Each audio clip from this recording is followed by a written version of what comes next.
पाठ चल रहा है, कटेंगे तो बटेंगे, बोलेंगे तो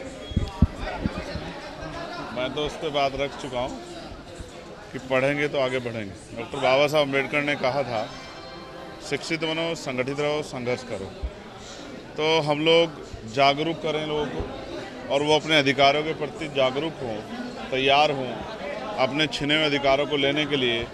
उसके ज़रिए जो है उनका जो जीवन है वो आत्मसम्मान का हो, अधिकारों का हो। तो हमने जो नारा दिया है वो यही है कि पढ़ेंगे तो आगे बढ़ेंगे और साथ साथ चलेंगे। कटेंगे बटेंगे जैसे बयान से क्या प्रभाव पड़ता है? मुख्यमंत्री जी को जवाब देना चाहिए। जब वो मंच पे खड़े होके हरिजन और गैर हरिजन की बात करते हैं, बांटा किसने? पहले ब्राह्मण क्षत्रिय वैश्य में, फिर जातियों के आधार में, जातियों में भी जातियाँ गोत्र किसने बांटा है?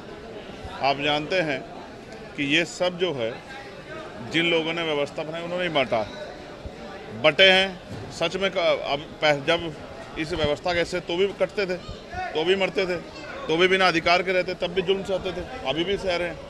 तो मुख्यमंत्री शायद जो है उनको एक ही लालसा है कि उनकी राजनीतिक जो है चीज़ें आगे बढ़ती रहें, उनकी पार्टी आगे बढ़ती रहे। उनको ना समाज से, ना प्रदेश से, ना देश से कोई लेना देना नहीं है कि उनके बयान का क्या असर समाज पर हो। सर, एक जब सीता विधानसभा में आपके प्रत्याशी ने पर्चा दाखिल किया था, लेकिन उन्हें स्क्रूटनी तक नहीं बुलाया गया, क्या साजिश थी इसके पीछे? देखिए, मैं ये समझता हूँ कि जिस तरह का टिकट डिस्ट्रीब्यूशन हुआ था, भाजपा के लोगों ने डर के षड्यंत्र करके हमारे प्रत्याशी का पर्चा कैंसिल कराया। हम इन चीज़ों से डरने वाले नहीं। जिन सीटों पर हमारे प्रत्याशी लड़ रहे हैं बेहद दमदारी से लड़ रहे हैं। मेरा विश्वास है कि आज़ाद समाज पार्टी का प्रतिनिधित्व इस बार विधानसभा में जाएगा। एक जानकारी मैं आपको देना चाहता हूँ, हालांकि ये राजनीतिक नहीं है, मुझे नहीं पता आपके लिए इसके कोई मायने हैं या नहीं, लेकिन अभी मैं ट्रेन का सफ़र करके आ रहा हूँ वंदे भारत से।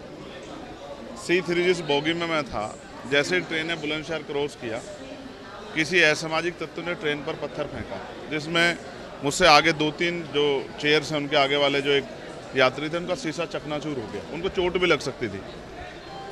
मेरी नज़र में ये जरूरी नहीं कि षड्यंत्र का हिस्सा हो, किसी को नुकसान पहुंचाना, ये लापरवाही भी हो सकती है, ये जानकारी का अभाव भी हो सकता है। मैंने ये अपील की है एक्स के माध्यम से अपनी बात रखते हुए कि सबसे पहले गांव में, घर में माँ बाप और फिर स्कूल में एक जिम्मेदार नागरिक बनाने के लिए संवैधानिक कर्तव्य, संवैधानिक अधिकार के साथ संवैधानिक कर्तव्य क्या है एक नागरिक के, उसके लिए भी हमें लोगों को तैयार करना चाहिए बचपन से ही।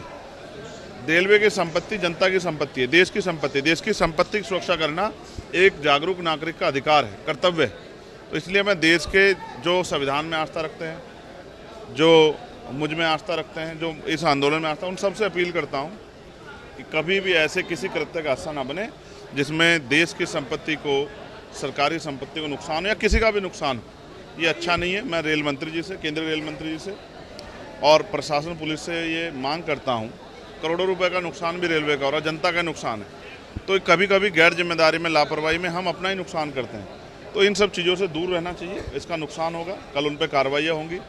ये नासमझी खतरनाक है। इसलिए मैं अपील करता हूँ सभी जागरूक नागरिकों से, उनके माता पिताओं से, बच्चों के और उनके परिवार के लोगों से कि ऐसी किसी भी घटना के लिए सबसे पहले स्वतः अपने बच्चों को घर पर जागरूक करें और फिर स्कूल में भी इसको बचपन से पढ़ाया जाना चाहिए कि क्या आपको करना है, क्या नहीं करना। सर, एक सवाल और, सीता विधानसभा आप आए थे, कुछ दिन पहले कानपुर आए थे, आपने कहा था इरफान हाईकमान का सपोर्ट किया जाएगा, आप क्या कहते हैं? देखिए, राजनीतिक रूप से मेरी कुछ मजबूरियां हैं, लेकिन अगर वो उनके परिवार के लोग चुनाव लड़ रहे हैं तो जनता को तय करना है कि जब किसी पर जुल्म हो तो उसकी मदद करनी है या उसको अकेला छोड़ना है, जनता को तय